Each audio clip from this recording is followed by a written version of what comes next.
তো কি অবস্থা সবার? আশা করি সবাই অনেক অনেক ভালো আছেন। আজ কথা বলবো দেবের খাদান বাবারে মুক্তির আগে ঝড় তুলেছে, আর সালমান খানের এসিক্স কে নিয়ে অ্যাডলি কি বলছে, আর কেমনই বা হবে এসিক্স। তো চলুন শুরু করা যাক আজকের ভিডিও।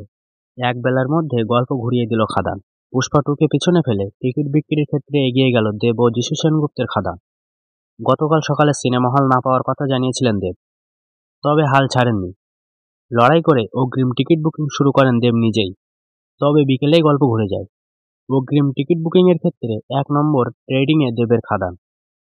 সকলকে ধন্যবাদ জানিয়ে দেব লেখেন, সকালে শোয়ের জন্য লড়াই করেছিলাম, আর ৩ ঘন্টার মধ্যেই ট্রেন্ডিংয়ে খাদান। শুধু তাই নয়, মুক্তির আগেই ৫,০০০ টিকিট বিক্রি হয়ে গিয়েছে। কোনো উৎসবের মৌসুম ছাড়াই এমন ঘটনা বাংলায় প্রথমবার।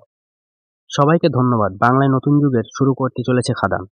অন্যদিকে পুষ্পা টুকে পিছনে ফেলে দিল দেব। ৫,০০০-এর বেশি টিকিট যেখানে বিক্রি হয়েছে খাদানের ক্ষেত্রে, সেখানে পুষ্পা টু এর টিকিট বিক্রির সংখ্যা ৪,০০০ও ছাড়ায়নি। নিজের পরিশ্রমের মাধ্যমে আল্লু অর্জুনকে পিছনে ফেলে এগিয়ে গেলেন দেব এবং অবশ্যই সঙ্গে যিশু সেনগুপ্ত। খাদানে বহু বছর পর পুরনো অবতারে দেব। ইতিমধ্যেই এই ছবির কিশোরী গানের ভিউ ছুঁতে চলেছে ২ কোটি। একদিনের মধ্যে ট্রেলারের ভিউ ছাড়িয়েছে ৫ লক্ষেরও বেশি। তাই অনেক বাধা সত্ত্বেও মুক্তির আগে আশার আলো দেখতে পাচ্ছেন দেব। এবার আসা যাক অ্যাডলির নতুন ছবি নিয়ে। জওয়ান দিয়ে ১,০০০ কোটির ছবি উপহার দিয়েছিলেন অ্যাডলি। তার প্রতিটা সিনেমাই সুপার ডুপার হিট হয়। তবে শাহরুখ খানের সঙ্গে কাজ করার পর দীর্ঘদিন ধরে তিনি চুপচাপ। তবে শোনা যাচ্ছে অ্যাটলি এবার তৈরি তার পরবর্তী সিনেমা নিয়ে একটি ব্যাং অন ঘোষণা করতে। সেটির নাম হতে চলেছে এসিক্স। অ্যাটলি বর্তমানে তার প্রথম প্রোডাকশন থেকে আসা ছবি বেবি জনের প্রচার নিয়ে ব্যস্ত। তবে খুব শীঘ্রই ঘোষণা করবেন অফিসিয়ালি। অ্যাডলিকে বলতে শোনা গেল, এসিক্স এমন একটি জিনিস যার পিছনে আমি অনেকটা সময় এবং এনার্জি খরচ করেছি। আমরা স্ক্রিপ্ট প্রায় শেষ করেছি এবং আমরা প্রস্তুতি পর্যায়ে আছি। তবে ছবিতে সালমান থাকছেন কিনা সে বিষয়ে প্রশ্ন করা হলে ব্যাপারটা তিনি একটু এড়িয়ে গিয়েছেন। বলেন, অবশ্যই কাস্টিং দিয়ে সবাইকে অবাক করে দেব আমি। আমি বেশি বড়াই করতে চাই না।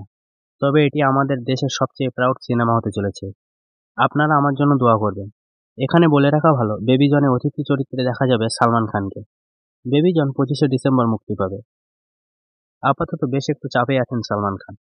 আর কাজের কথা বললে আপাতত সালমান খানের বিগ বসের শুট চলছে। এছাড়াও কাজ করছেন পরবর্তী অ্যাকশন ফিল্ম সিকান্দারে। সাজিদ নাদিয়াওয়ালা প্রযোজিত এবং এ.আর মুরগাদোসের পরিচালিত ছবিটি ২০২৫ সালের ঈদে মুক্তি পাবে।